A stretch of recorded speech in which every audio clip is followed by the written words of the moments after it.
All right, Eric, I am so stoked for this episode. I feel like ever since we started Bygone Geek, people have been asking me, when are you going to do this certain movie? Well, we're waiting till October.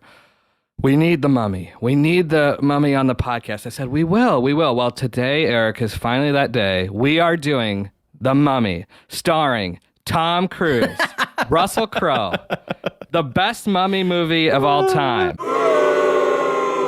We're not doing that one? That's the only... I'm Mr. sorry. Cruise, I'm so sorry, I Mr. led you. Cruise. All your notes are the Tom Cruise one. Oh, this is going to be a horrible episode. My only note for that is turn that movie off and put on Brendan Fraser's The Mummy, which is what we are doing today. An unholy flesh-eater with the strength of ages, power over the sands, and the glory of invincibility.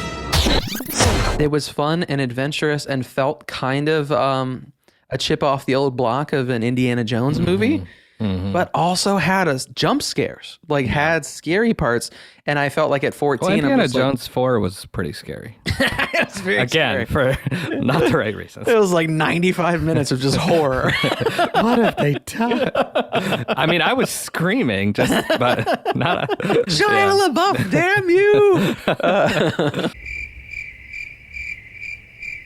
You're signed up for this adventure that's spooky, and then you're also comforted and cared for with Brendan Fraser. It's true. Yeah, we talk about outfits and young David running around in a 3-piece suit and leather jackets, but I won't lie, man. I was ready to Amazon a pair of suspenders, khaki pants, and a white shirt because Brendan Fraser and the boots. Yeah. Brendan Fraser looks sick in The Mummy. The double revolvers too. Yes. Always shoot, like just pulling out like Wild West style, Yes. and somehow each gun has like 50 bullets in it.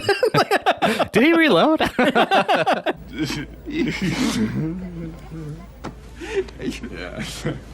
Goodbye, Benny.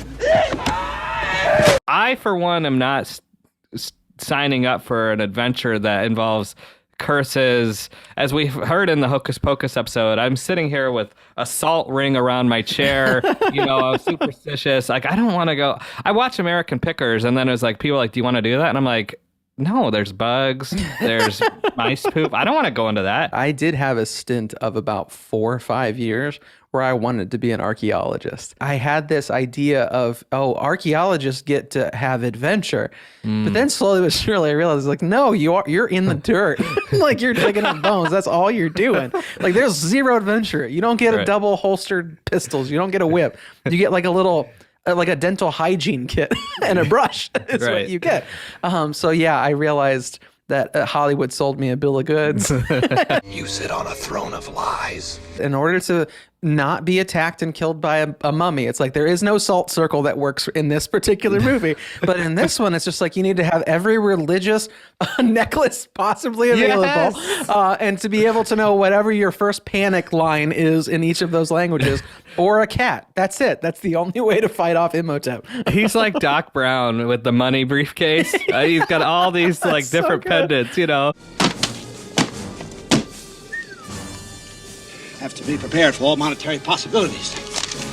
I love the action hero stuff we grew up on too, but I think I'm more prone to just the fun, whimsy nature of these. And it's not real, right? Why on earth would a museum put a mummy in it? The movie doesn't take itself too serious. Absolutely. Yeah. And I think that that's also why we just are so in love with Indiana Jones. And because of that, we love this movie, is none of them take themselves seriously. But at the same time, when they do, there are moments that when they do, I am sold as an audience member, that I'm like, this is great.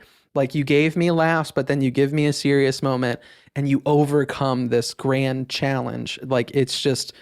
the balance is so good, and that balance is necessary. It's absolutely necessary. Whole life have a balance. Everything be better.